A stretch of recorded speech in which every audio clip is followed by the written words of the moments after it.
दोस्तों, पेट के कीड़े की समस्या एक बड़ी समस्या है जो कि डेयरी फार्म में सबसे ज़्यादा नुकसान पहुंचाता है। जैसा कि रिसर्च भी बताता है कि किसी भी डेयरी फार्मिंग में यदि डेयरी पे डिवर्मिंग नहीं कराया जा रहा है तो उससे आप देखेंगे जो भी अपने पशु को दिया जा रहा है उसका लगभग 40% का फूड का लॉस हो जाता है।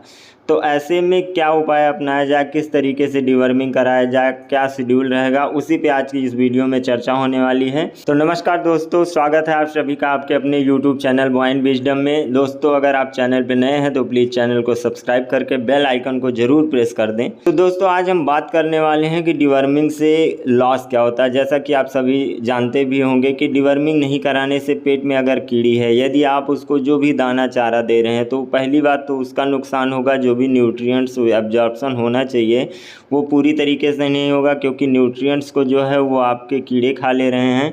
दूसरा, आप देखेंगे कि डाइजेशन बेहतर नहीं होगा, पशु जो है वो कमज़ोर बना रहेगा और पशु का जो दूध का उत्पादन वो भी बेहतर तरीके से नहीं होगा। ऐसी अनेक प्रकार की समस्याएं आपको डेयरी फार्म में देखने को मिलेगी, जिसका एकमात्र सरल सा उपाय है कि आप अपने यहाँ शेड्यूल वाइज डिवर्मिंग कराते रहें अपने पशुओं का। बात करते हैं डिवर्मिंग शेड्यूल की, तो उसकी शुरुआत करते हैं हम जब बच्चा पैदा होता है उस दौरान से। तो जब भी आपके पशु का बच्चा पैदा होता है उसके ठीक 15वें दिन आपको पेट की कीड़ी की दवा देनी है।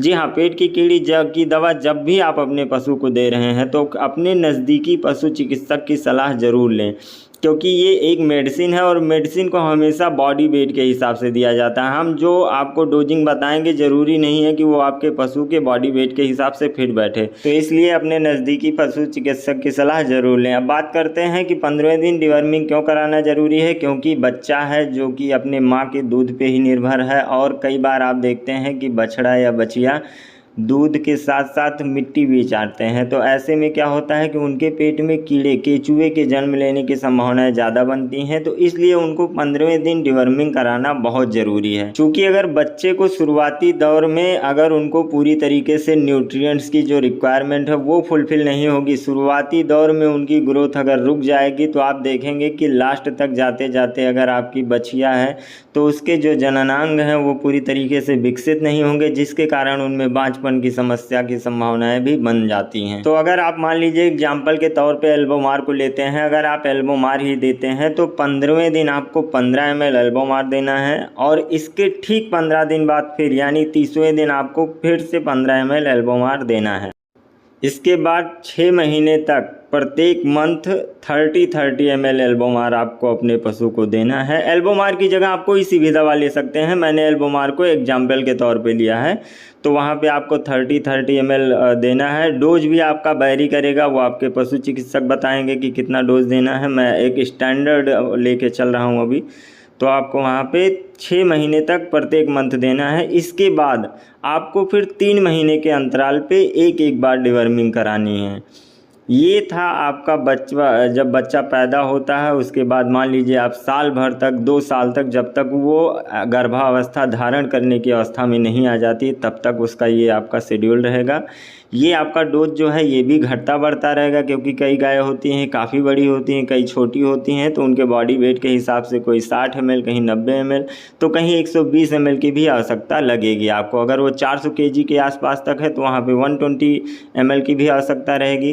300 के अंदर है तो 90 ml की आवश्यकता रहेगी। 200 किलो है तो वो 60 ml की लगभग आवश्यकता रहेगी, जैसा मेडिसिन दे रहे हैं आप उसके हिसाब से। अब कई पशुपालक भाई डरते हैं कि अगर उनका पशु गाभिन है, यानी उसके पशु के पेट में बच्चा है, तो क्या वो डिवर्मिंग करा सकते हैं कि नहीं। कई दफ़े इसी कारण वो लोग डिवर्मिंग नहीं कराते हैं, जिसके कारण देखते हैं कि दूध का उत्पादन भी घटता है, बच्चा भी कहीं न कहीं स्वस्थ नहीं पैदा होता है, और कई प्रकार की समस्याएं उनके पशु में देखने को मिलती। तो दोस्तों, टेक्नोलॉजी काफ़ी ज़्यादा विकसित हो गई है। अब आपको मार्केट में कई सारी प्रेगनेंसी सेफ डिवर्मिंग की दवाएँ आपको आसानी से उपलब्ध हैं, जो कि आप अपने पशु चिकित्सक की सलाह पे खरीद कर उनका भी डिवर्मिंग करा सकते हैं। इसके अतिरिक्त यदि आप फिर भी डर रहे हैं तो कई सारे घरेलू ऐसे उपाय हैं जिनसे आप पेट के कीड़े की दवा अपने घर पे तैयार कर सकते हैं, जो कि बिल्कुल आयुर्वेदिक होंगी, जिनसे आपके पशु के गर्भ में पल रहे बच्चे पे भी कोई दुष्प्रभाव नहीं होगा। प्रेगनेंसी सेफ घर पर तैयार की गई आयुर्वेदिक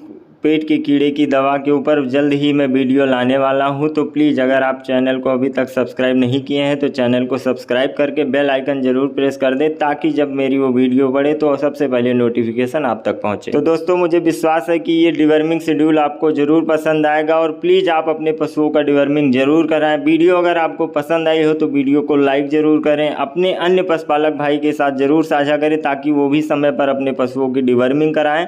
और साथ ही साथ कमेंट करना बिल्कुल ना भूलें। अगर आपको किसी भी प्रकार से कोई भी आपको शंका है तो कमेंट ज़रूर करें। जय हिंद, जय भारत।